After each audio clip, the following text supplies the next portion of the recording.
Buenas, hoy nos encontramos en la comunidad de Barbacoa, en casa del profesor Manfredi Peñafiel, quien es uno de los conocedores de cómo se fundó esta comunidad y hoy nos va a hablar un poquito de la historia. De barbacoa. Sí. Bueno, vamos a hacer una radiografía o una historia de este pueblo. La gente muy corriente dice que barbacoa proviene de un palo que se llamaba barbacoa. Eso es totalmente falso. Barbacoa es una palabra que proviene del amerindio americano, de los quechua. Hay diferentes barbacoas. El barbacoa más grande se encuentra en Venezuela. Aquí en Colombia hay un Barbacoa Nariño, que es un municipio muy grande, Barbacoa Guajira, Barbacoa Córdoba. Barbacoa, el significado en el amerindio, tiene mucho significado. En el caso de Ecuador es un asado. Aquí entre nosotros es una troja, lo que nosotros llamamos una troja o una mesa. El término de barbacoa, la academia lo recoge con las siguientes palabras para incorporarlo al español.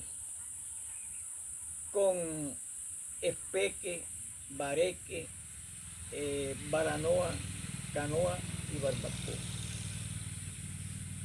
Decir que este pueblo sabemos nosotros cuándo se fundó, eso es totalmente falso.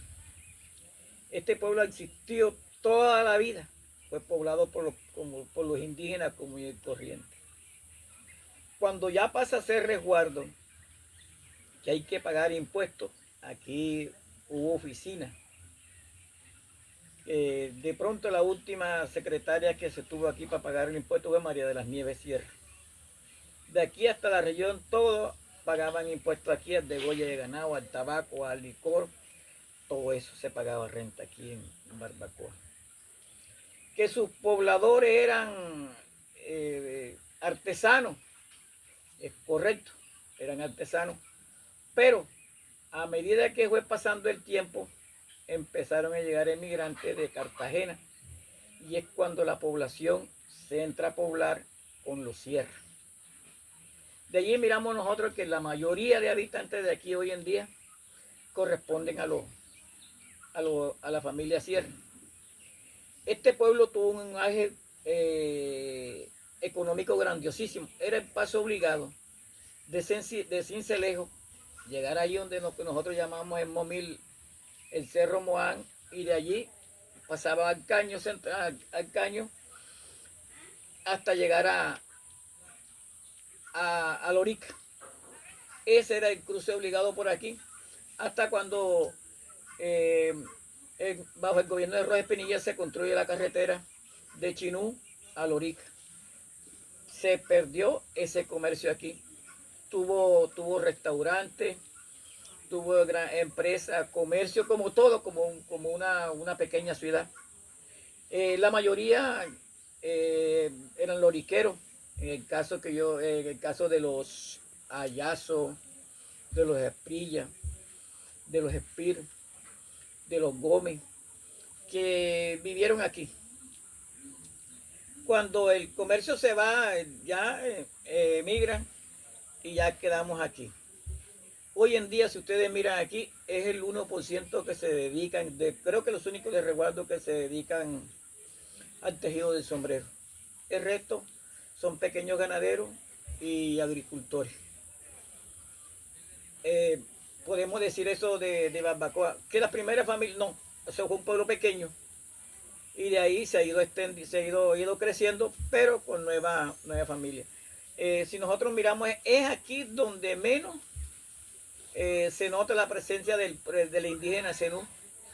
O sea, por eso dicen el resguardo blanco.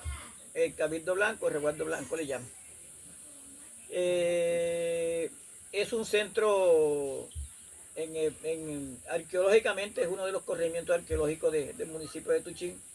Aquí de las grandes piezas que se han encontrado diferentes figuras, todas las figuras antropomorfas y asomorfas se han encontrado aquí, pero la que más me llamó la atención fue la que se encontró el señor Jaime Sierra, que era que aquí le llaman el cacique, no era un cacique, era un colgante del Darién. Fue vendido en ese entonces por 5 millones de pesos. Lo llevaron a Francia, pero el gobierno colombiano lo logró rescatar y hoy está de vuelta en Colombia. Profe, disculpe que lo interrumpa. ¿Todavía guardan acá las tradiciones o costumbres ancestrales de cuando inició este pueblo? Este pueblo, por decir alguna tradición que tiene, que a mí me llama la atención que todavía se guarda, por todo de aquí, es que todo el que se muera tiene que ir a la plaza y le dan una vuelta en la plaza antes de coger la vía al cementerio, o sea, la última morada tiene que dar la vuelta en la plaza. Esa es una costumbre que se tiene aquí. Y una costumbre que se perdió era que cuando la banda llegaba, en ese entonces llegaba a pie, se reunía en el pueblo, en la parte de la que estaba salida para Trementino. Cuando la banda empezaba a tocar, la gente empezaba a llorar, recordando a los que ya se habían muerto, ¿sí? Recordando, ay, mi hijo mío, Julanito, ay, te fuiste hace un año que te fuiste, ay, Dios mío, ay, pues ya no estás con nosotros aquí. Pero en la noche se iba todo el mundo a parrandear. Sí, eso puede ser alguna de las tradiciones. En los velorios se perdió una tradición. Cuando alguien moría, los niños los colocaban, los niños menores, pequeñitos, los colocaban en el ataúd y con ellos caminaban hasta el cementerio, que supuestamente para que el muerto no se los llevara. Esa tradición también se ha perdido. Profe, y aquí Sí, eso puede ser alguna de las tradiciones. En los velorios se perdió una tradición. Cuando alguien moría, los niños los colocaban, los niños menores, pequeñitos, los colocaban en el ataúd y con ellos caminaban hasta el cementerio, que supuestamente para que el muerto no se los llevara. Esa tradición también se ha perdido. profe, y actualmente, ¿qué tradición usan más? Tradiciones culturales así que yo te diría, ¿Culturales o gastronómicas? no, gastronómicas sí se hacen, incluso se hacen festivales. ¿Sí? Sí, festival de dulce, festival de comida, diferentes comidas, eso es típico en el resguardo, sí. De chiche, todo eso. Se hace un reinado, típico de la cultura zenú. ¿Qué más te podría decir? En la parte económica,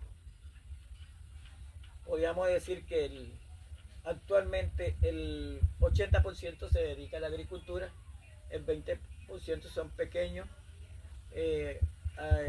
ganaderos, trabajan mucho lo que es el cerdo, las gallinas y esas cosas. Ahora con del colegio bachillerato hay muchos profesionales también. Es más, hay profesionales fugaces. Aquí en este pueblo hay abogados, médicos, enfermeras, ¿qué más te diría? Docentes.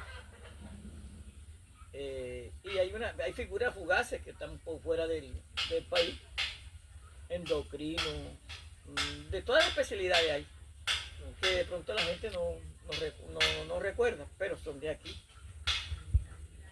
Bueno, profe, muchas gracias. Bueno, gracias a ustedes, es un placer. Los acá no tienen fechas especiales así que resalten más la comunidad. Sí, aquí la fecha especial es el 16 de julio, fiesta que se celebra en honor a la Virgen del Carmen. Se hacen los bautizos, se hacen los matrimonios, se hacen las primeras comuniones, se hacen las carreras de caballo, se traen picos grandiosísimos. Sí, eso es una tradición que se hace aquí.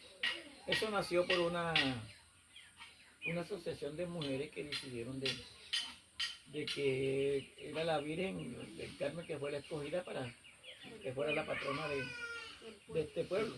Esa Virgen ya tiene como 50 años que está aquí en este pueblo y y se venera. Ya hay un grupo de personas por ahí que van a pagar una manda y le van a construir la capilla. Se va a hacer en la plaza principal.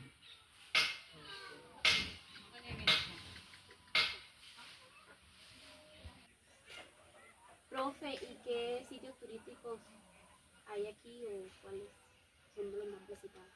Mira, podemos decir que el municipio está desaprovechando la parte turística. En el caso, aquí se encuentran 2 cerros bastante poblados, con gran fauna y flora, llena de animales silvestres, que se le puede hacer un recorrido brillando y por sobre ellos una panorámica espectacular.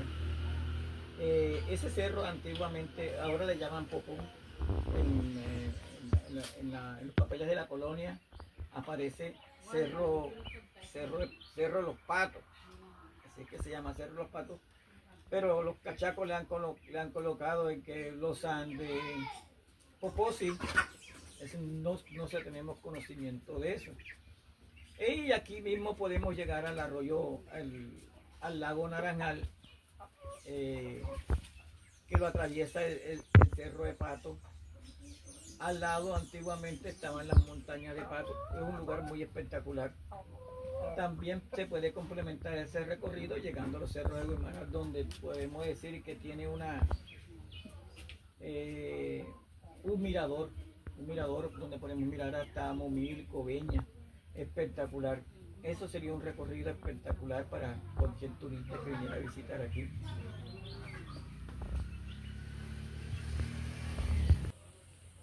Bueno, hemos terminado con el profesor Manfredi de la historia de Barbacoa.